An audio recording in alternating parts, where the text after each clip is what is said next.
तो चलिए शुरू करते हैं आज की वीडियो। आज की वीडियो में जो है हम जीआईसी प्रवक्ता के जैसे हमने पेपर सोल्व कर रहे हैं, उसका ये लेक्चर नंबर 2 है। ओके, लेक्चर नंबर 2 में हमने पहली वीडियो में 9 तक क्वेश्चन करा दिए थे, तो आज हम लेंगे क्वेश्चन नंबर 10। ठीक है, ये मेरे अकॉर्डिंग क्वेश्चन नंबर 10 है और पेपर की क्वेश्चन नंबर 10 क्या कह रहा है कि the binomial expansion of 1 plus x की पावर माइनस के एन है।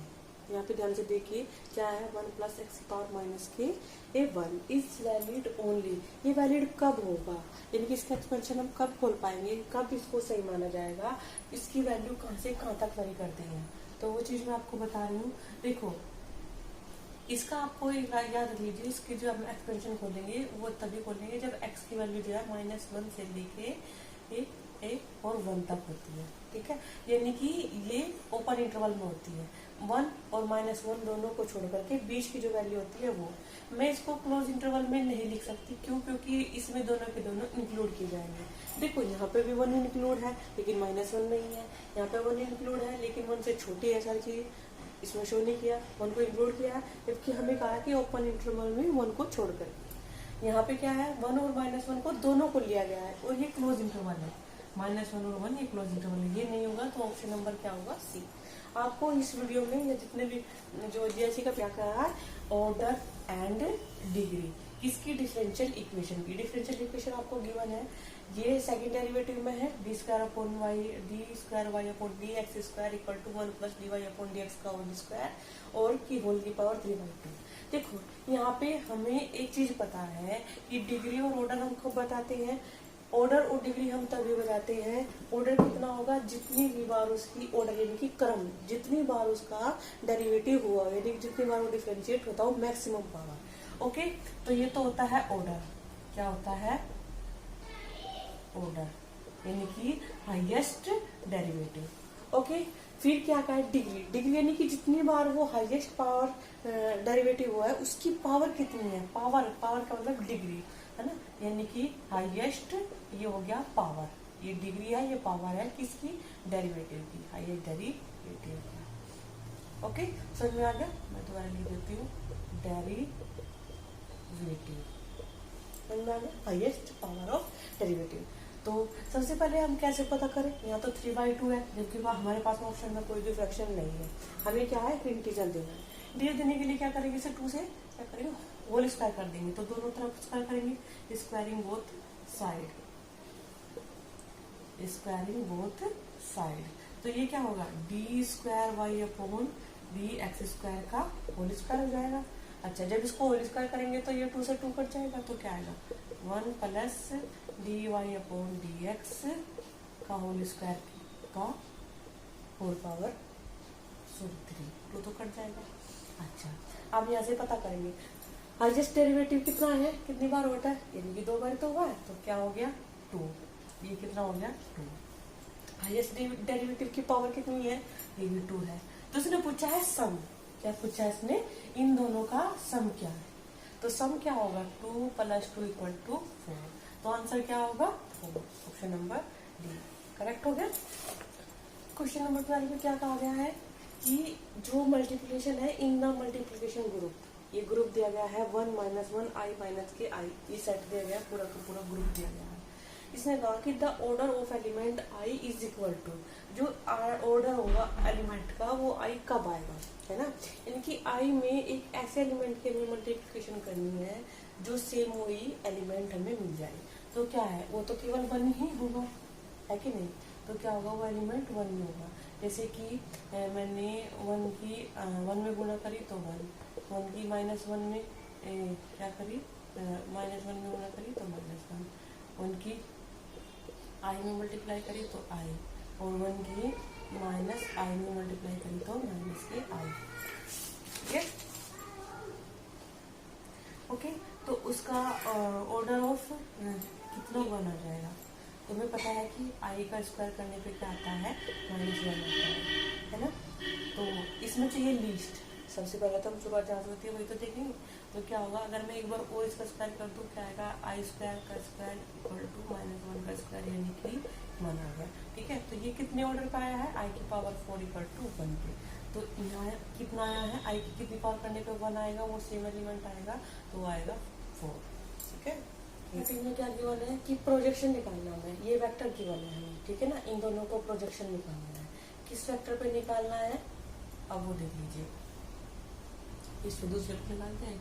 तो इसका फॉर्मूला क्या होता है हमारा, a into b, a cap dot b upon mod of b, ठीक है ना।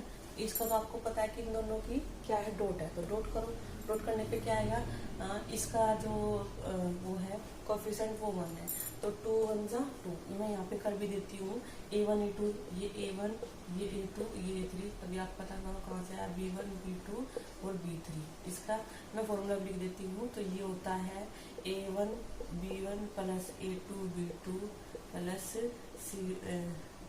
a3 b3 upon mode of b, यानी कि b1 का स्क्वायर अंडर रूट और प्लस b2 का स्क्वायर प्लस b3 का होल स्क्वायर, ठीक है, होल का अंडर रूट। अब देखो a1 b1 यहाँ पे 2 इंटू 1 यानी कि 2, 3 इंटू 2 प्लस 6, 2 इंटू 1 यानी कि कितना हो गया, 2 इंटू 1 यानी कि 2 अपॉन b1 क्या है, b1 यहाँ पे 1 का स्क्वायर 1, 2 का स्क्वायर 4 और 1 का स्क्वायर 1, ठीक है ना।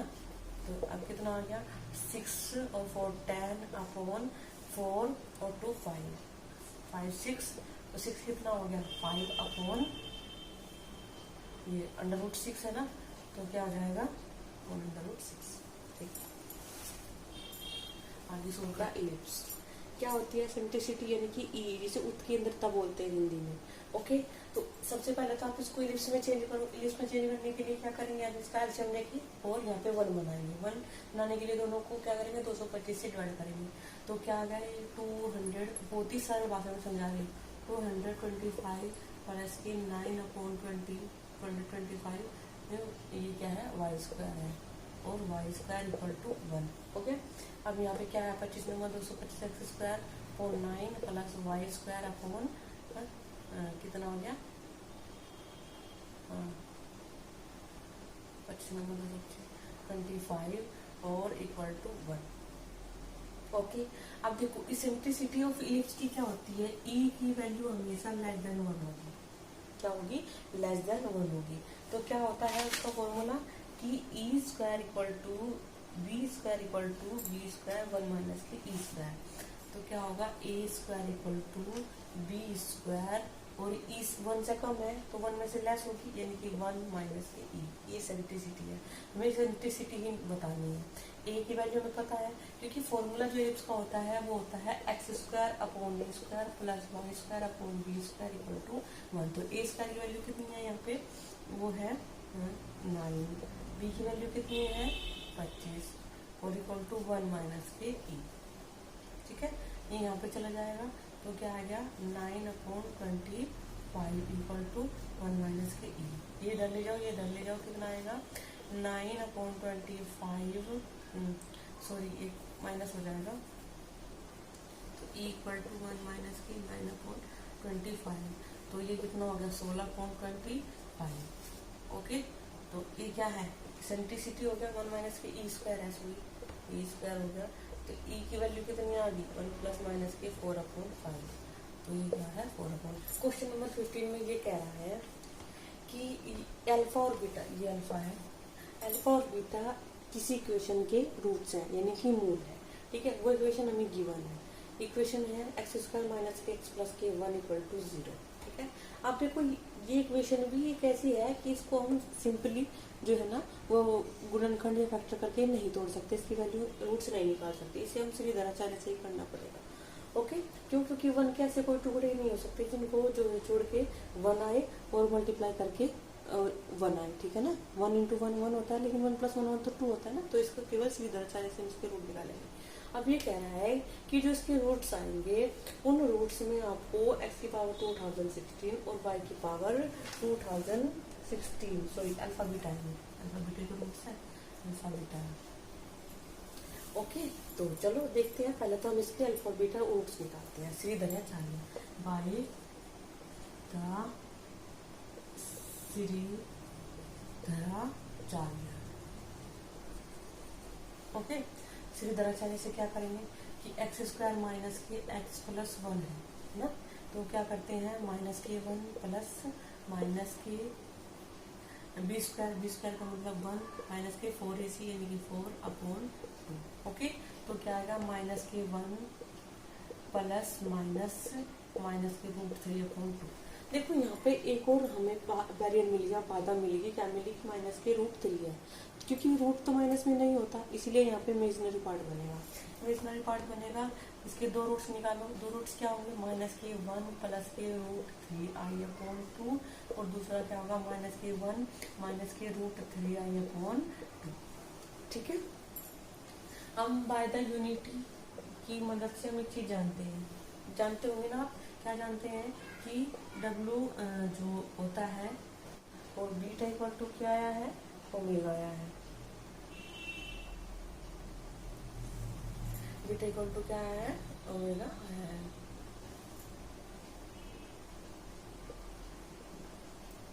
और एक और जानते हैं हम ओमेगा क्यूब इक्वल टू 1 होता है ना, ओमेगा क्यूब इक्वल टू, अब इसमें वैल्यू पुट करो, वैल्यू पुट करने के बाद में क्या आएगा, ओमेगा की वैल्यू ये रखेंगे, एक ये रूट अब इसमें रखो अल्फा कितना है हमारा ओमेगा ना, अल्फा कितना है हमारा ओमेगा।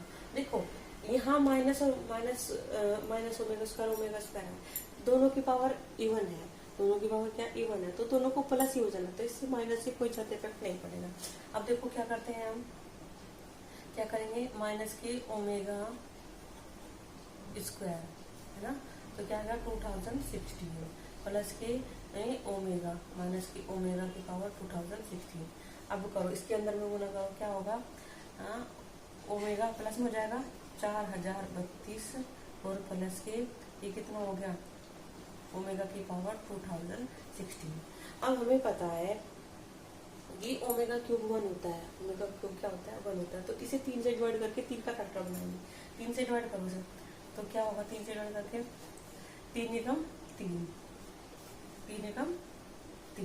क्या हो गया 3 एकम 3 10 बच गया, 3 3 9। ओके, 3 3 9 हो गया। उसके बाद में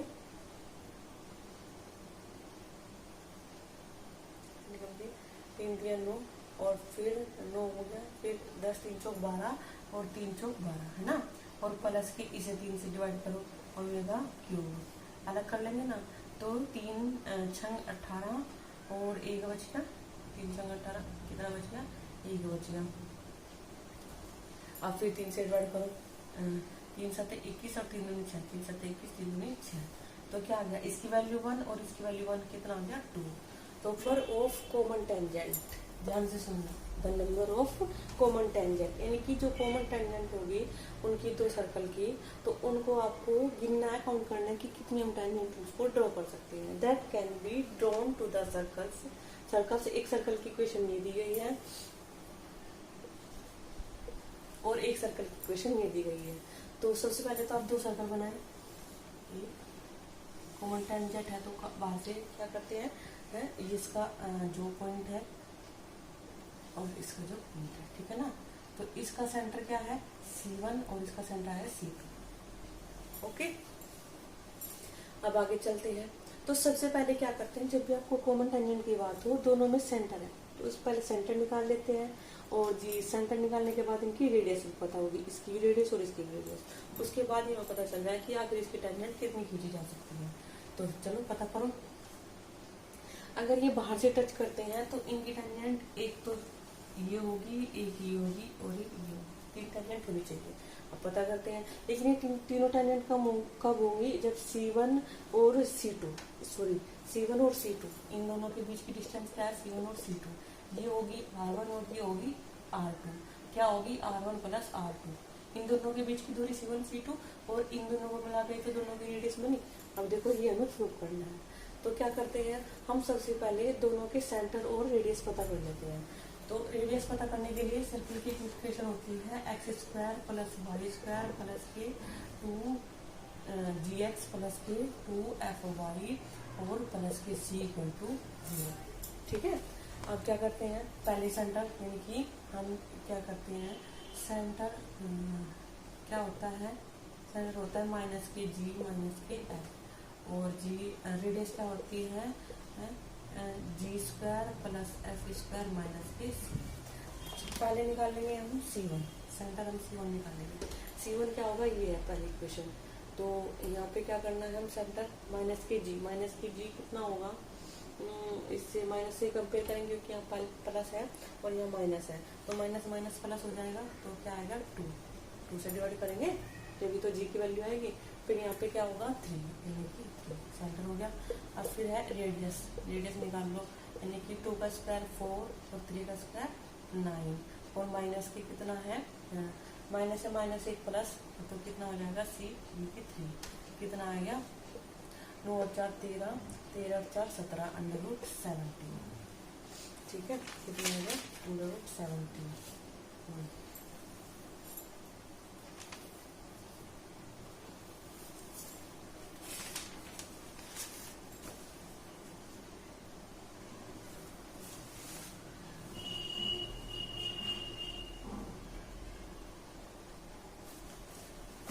सॉरी 9 और 4 13, 13 3 16, 16 कितना आ गया 4। ओके, फिर हम इसी तरह सेकंड इक्वेशन से निकालेंगे, यानी कि C2 कितना आ गया, यहाँ पे 2 है और हमें कितना चाहिए माइनस में, तो माइनस के 1, और जी यहाँ पे 2 है और हमें 2 ही चाहिए, लेकिन यहाँ पे हमें क्या चाहिए माइनस में, तो माइनस के 1, दोनों के सेंटर 1 होंगे, और ये तो हो गए सेंटर।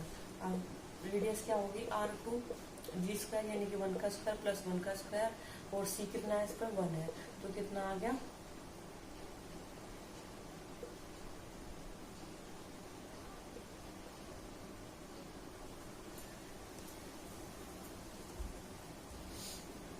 माइनस के 1, यहाँ माइनस के 1 होगा, तो 1 से 1 गया, √1 का 1 होता है, यानी कि 1 होगा। ठीक है, C1 C2 पता चलेगी, R1 R2 पता चलेगी, वैल्यू में पुट करो। अगर मैं C1 और C2 निकालू, ये है C1 और C2, इन दोनों के बीच की दूरी होगी, इन दोनों के बीच की दूरी अगर मैं निकाल देती हूँ तो क्या हो गया 2 -1, यानी कि x1 माइनस x2 का स्क्वायर, तो x1 माइनस x2 का स्क्वायर कितना आ गया 3 का स्क्वायर, और प्लस के 3 और 1 4, 4 का स्क्वायर, 3 का स्क्वायर प्लस 4 का स्क्वायर, कितना आ गया 25 और √5। ये तो हो गया C1 C2, ये आ गया हमारा C1 और C2 दोनों के बीच की दूरी। अब देखो R1 कितना है हमारा 4 और R2 कितना है 5, तो R1 प्लस R2 करो, कितना आ गया 4 + 1 = 5। तो ये कंडीशन किसको सेटिस्फाई कर रही है, किसकी कितनी टेंजेंट होगी 1 2 और 3, तो 3 है कहीं पे, ऑप्शन नंबर सी करेक्ट। ठीक है, ये चीजें आपको थोड़ा सा अगर आप प्रैक्टिस करोगे तो क्या कह रहा है कि the angle made by the double ordinate, किसके द्वारा बनाया गया है डबल ऑर्डिनेट, ये चीज याद रखना। सबसे पहले तो आपको क्वेश्चन सोल्व करने से पहले ये पता होना चाहिए कि डबल ऑर्डिनेट क्या होता है, और लेंथ डबल ऑर्डिनेट में लेंथ कितनी दी गई है 8 है ना, यानी कि 4 इधर होगी 4 इधर होगी, किसकी है वर्टेक्स पैराबोला की। चलो अब पैराबोला बनाते हैं हम, ये हमारा पैराबोला है, ये वाला है ना, क्या है ये पैराबोला है, ठीक है ना। डबल ऑर्डिनेट है इसकी, यानी कि पैराबोला के एंड पॉइंट से जितनी दूरी ऊपर होगी उतनी दूरी नीचे होगी, यानी कि जितनी दूरी ये होगी उतनी दूरी ये होगी। ये कितनी है 8 है, 8 को तो बराबर हिस्सों में काटेंगे तो ये कितनी आएगी 4 आएगी, और ये कितनी आएगी ये भी 4 आएगी। ठीक है, और एक यहाँ पे कोई पॉइंट है, वो पॉइंट हमने मान लिया ये O है, और ये कोई पॉइंट इनका मिड पॉइंट जो है 1 है डबल ऑर्डिनेट। ओके, अब ये क्या कहना चाह रहा है कि ये किसके इक्वल होगा, जो एंगल है, एंगल पूछा है, क्या पूछा है एंगल थीटा पूछा है, तो एंगल थीटा निकालो। अब एंगल थीटा इन दोनों के बीच में क्या होगा, ये जितना होगा इतना ये होगा, ये तो बात समझ में आती है हमें। अब एंगल थीटा निकालने के लिए क्या है, ये लंब है तो ये आधार पता होना चाहिए। अब ये आधार कहाँ से निकालेंगे हम, अगर ये y है तो ये x होगा कि नहीं होगा, अगर ये y है तो ये x होगा।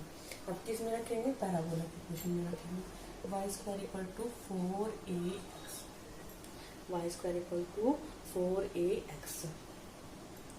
तो क्या है y की वैल्यू कितनी है हमारी, अगर हम इसको मान लें यहाँ से लेके ये लेंथ कितनी है l है, ये लेंथ कितनी हमने मान ली एल है, तो ये एल होगी और ये 4 होगी, है ना। तो सबसे पहले तो हमें एल निकालनी है, एल निकालो जी। या तो आप इसका इसे भी डायरेक्ट करके निकाल सकते हो, तो ठीक है। और अगर ये नहीं निकाल सकते तो आप इससे करो। तो क्या आ गया, y equal to 16 equal to 4 और a की वैल्यू 1 रख दी और इंटू x की वैल्यू कितनी आ गई यहाँ पे l, है ना। तो क्या आ गया, 4 चौक 16 कितनी आ गई, l इक्वल टू 4 आ गई। ये भी कितनी आ गई, 4 आ गई।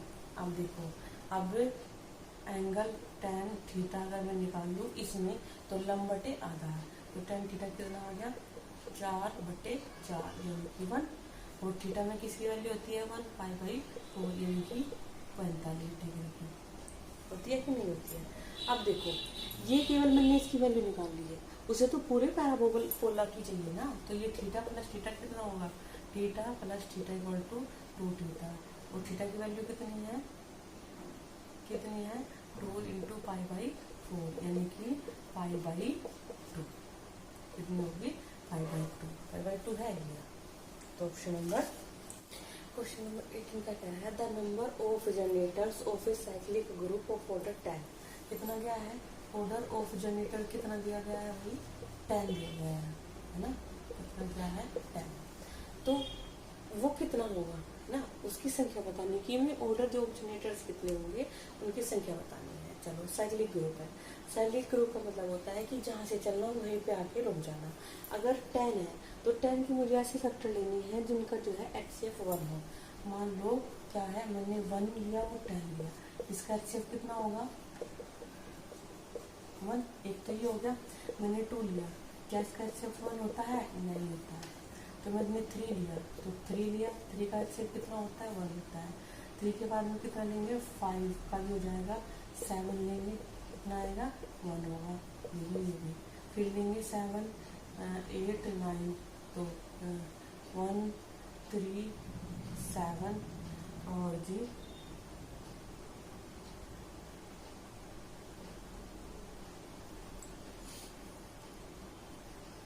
1 3 5 में हो सकता है, 7 9 का भी तो होगा 9 और 10 का भी तो क्या होगा 1। तो ये कितने हो गए 1 2 3 4, तो 4 हो गए इसके ऑर्डर ऑफ जनरेटर्स। जो नंबर है, number of order of generators कितने होंगे, number of order of generators कितना है 3, ओके सॉरी 4। तो जो 20 क्वेश्चन ये कह रहा है कि the set of four positive rational group है, रेशनल नंबर ही रेशनल ग्रुप है, कहाँ से, एबलियन ग्रुप से। किससे लाइक करना है, एबलियन ग्रुप से। ऑर्डर क्या है उनका, ऑर्डर ऑफ द ऑपरेशन क्या लगना चाहिए, A star B equal to AB/2। तो फॉर ऑल A सारे के सारे जो मेंबर है वो ग्रुप में है। इसने कहा कि identity element of this group, उसकी ग्रुप का आइडेंटिटी एलिमेंट ढूंढना चाहिए। सबसे पहले तो आपको पता होना चाहिए ये आइडेंटिटी एलिमेंट क्या होता है। आइडेंटिटी एलिमेंट, आइडेंटिटी का मतलब किसी को आइडेंटिफाई करना है तो मैं खुद को तो आइडेंटिफाई करूंगी ना। अगर मुझे किसी को इंट्रोड्यूस कराना है, आइडेंटिटी किसी के लिए नहीं है, तो उसका खुद का जो है आइडेंटिटी, खुद की ही पहचान, तो इसकी पहचान खुद की तो होगी। तो क्या होगा, मान लिया मैंने कोई एक एलिमेंट लिया है ना, क्या लिया मैंने, एक एलिमेंट लिया, और एक मैंने ले लिया आइडेंटिटी एलिमेंट। क्या लिया मैंने, एक आइडेंटिटी एलिमेंट, उसका क्या है वो खुद एलिमेंट आना चाहिए, वो एलिमेंट खुद आना चाहिए, उसकी आइडेंटिटी के साथ में वो खुद अगर आए तो वो आइडेंटिटी एलिमेंट होता है। अब इन दोनों का ऑपरेशन क्या दिया उन्होंने, A/2 ये दिया है ना, इक्वल टू A से A कट गया तो E इक्वल टू कितना आ गया, बस कुछ भी ना था। लेकिन अगर आपको ये चीज याद नहीं है तो आप इस क्वेश्चन को छोड़ के आएंगे, करके नहीं आएंगे, क्योंकि ये BSc का क्वेश्चन है। तो ऑप्शन नंबर सी। आज की वीडियो में इतना ही। उम्मीद करते हैं कि आपको ये वीडियो पसंद आएगी। अगर वीडियो पसंद आई है तो प्लीज लाइक कीजिए और सब्सक्राइब कीजिए।